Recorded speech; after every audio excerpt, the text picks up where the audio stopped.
James Whitey Bulger, uno de los mafiosos más despiadados de la historia, que alcanzó la cantidad de docenas de millones de dólares manchados en sangre.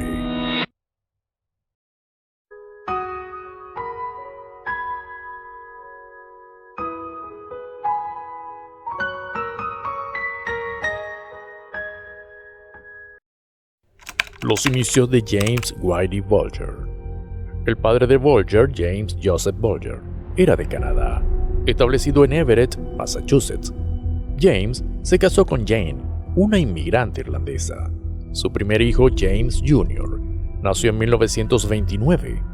En 1938, por situaciones económicas, la familia Bulger se mudó al vecindario de South Boston y los niños crecieron allí. Los otros dos niños Bulger sobresalieron en la escuela. James Bulger Jr., por su parte, se vio envuelto en la vida de la calle. En sus inicios criminales, la policía local le dio a Bulger el apodo de Whitey, debido a su cabello rubio.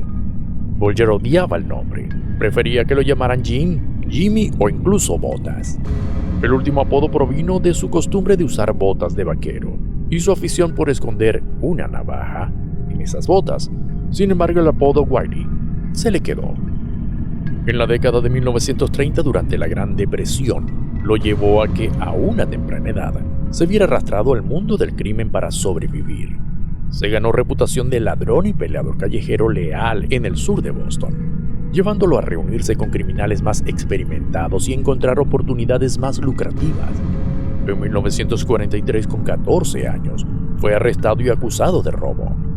Para entonces se había unido a una pandilla callejera llamada Los Tréboles, siendo arrestado por asalto, falsificación y robo a mano armada, condenado a un reformatorio juvenil por estos delitos. Al liberarlo en abril de 1948, Bulger se unió a la Fuerza Aérea de los Estados Unidos, pero no se había reformado.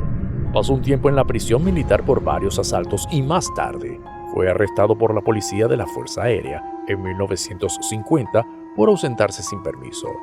Sin embargo, recibió una baja honorable en 1952 y regresó a Massachusetts, en lo que se convirtió al pasar el tiempo. Robó una gran cantidad de bancos, comenzando por Rhode Island, agarrando una pistola en cada mano con el estilo de un forajido del viejo oeste. Bulger apuntaba a los empleados del banco mientras su cómplice, Richard Barkar, recogía el dinero en efectivo en una bolsa.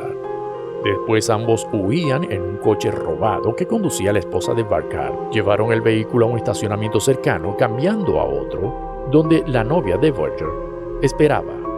Una persecución nacional por parte de las autoridades llevó a los hombres y a sus cómplices ante la justicia.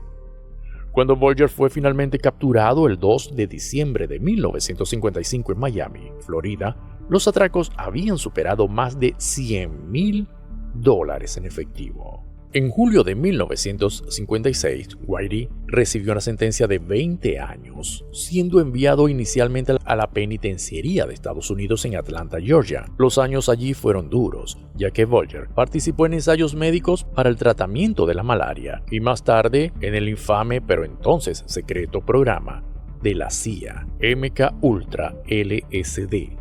Programa de investigación que caería bajo el escrutinio público por la brutalidad que imponía a los sujetos humanos, pero reduciendo la pena a los que participaban en ella. Luego se quejó de que había sido reclutado por engaño y se les dijo que estaban ayudando a encontrar una cura para la esquizofrenia. Describió su experiencia como una pesadilla y dijo que lo llevó a las profundidades de la locura. Bulger escribió el terror que sintió al pensar en ingerir una dosis adicional de LSD. También que escuchaba voces y temía que, si él admitía esto ante alguien, estaría comprometido de por vida. Pero el incorregible Bulger participó en varias fugas fallidas de la cárcel que lo llevaron al aislamiento. En 1959 lo trasladaron a Alcatraz.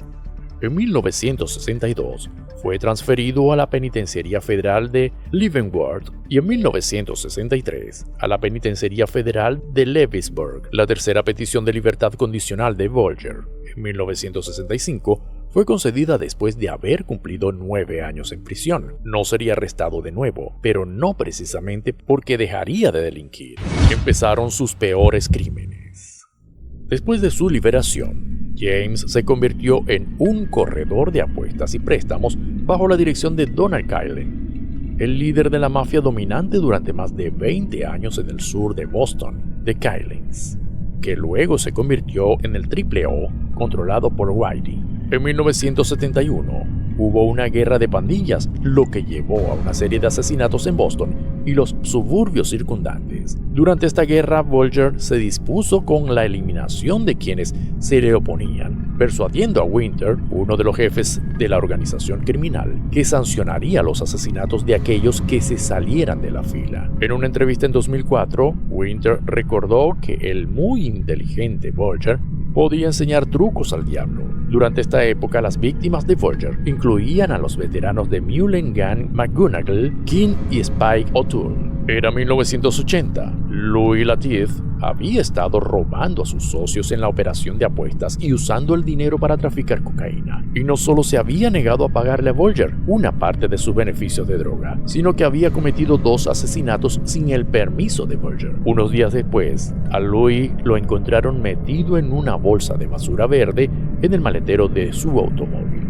que había sido tirado en el South End. Lo habían apuñalado con un piquete de hielo y le dispararon. En 1982, un comerciante de cocaína del sur de Boston llamado Edward Brian Halloran declaró al FBI que presenció cómo Bulger y Fleming asesinaban a Latif. Connolly del FBI mantuvo informados a Bulger y a Fleming sobre lo que Halloran le estaba diciendo al FBI, que Halloran estaba comprando esta información al FBI para tener una oportunidad que él y su familia fueran incluidos en el programa de protección de testigos. Poco después, Bulger, Fleming y Weeks recibieron información que Halloran había regresado al sur de Boston. Al llegar a la escena, Weeks vigiló el restaurante de Anthony Spire 4, donde Halloran estaba cenando. Michael Donahue se lo encontró por casualidad en el restaurante. En una decisión que le resultaría costosa, Donahue le ofreció a Halloran llevarlo a casa. Cuando Donahue y Halloran salieron del estacionamiento, Weeks le hizo una señal a Bulger diciendo: "El globo está en el aire",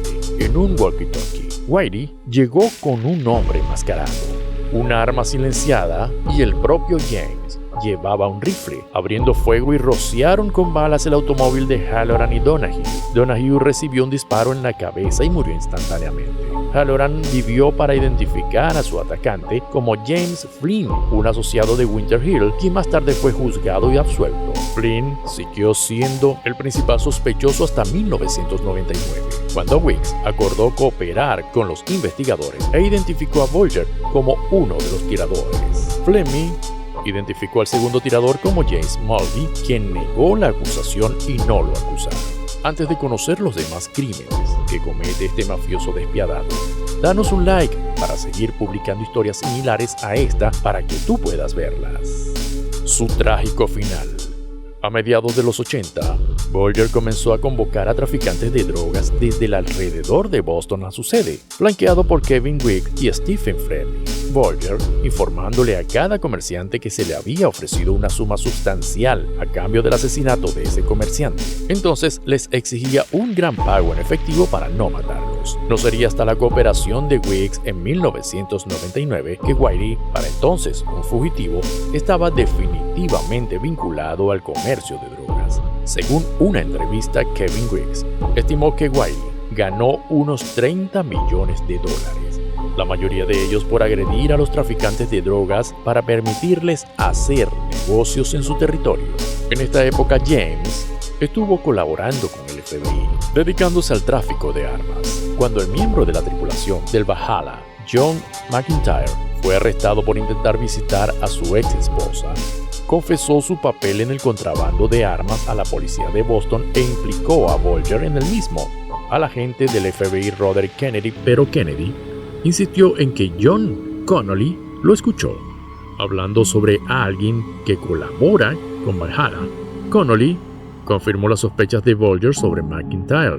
Bulger llevando a Steve Fleming a asesinar a McIntyre por su traición. En el verano de 1991, Bulger y Kevin Wicks, junto con los asociados Patrick y Michael Linsky, se hicieron con el boleto ganador de la Lotería de Massachusetts que se compró en una tienda de su propiedad.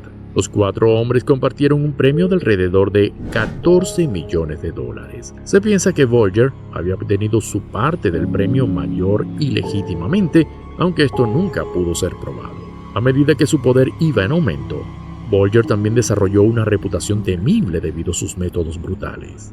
En 1994, varios corredores de apuestas aceptaron declarar que habían pagado dinero por protección a Bolger. Se construyó un caso federal en su contra en virtud de la ley RICO, convirtiéndose en uno de los criminales más buscados por el FBI, acusado de asesinato, extorsión, tráfico de drogas y otros delitos. Durante años, Bolger logró mantenerse en la clandestinidad, escapando de la justicia y burlando a las autoridades. Al parecer, con la protección del propio FBI y una vasta red de contactos en el mundo del crimen organizado. Pero la suerte de Bolger finalmente se agotó en 2011, cuando fue detenido en California junto a su novia. Comenta qué historia te gustaría ver en el canal y suscríbete para no perderte ningún relato criminal. Te dejo aquí otro video del relato de Dan D.B. Cooper, el delincuente que asaltó un avión con una simple nota, haciendo temblar a todo el FBI.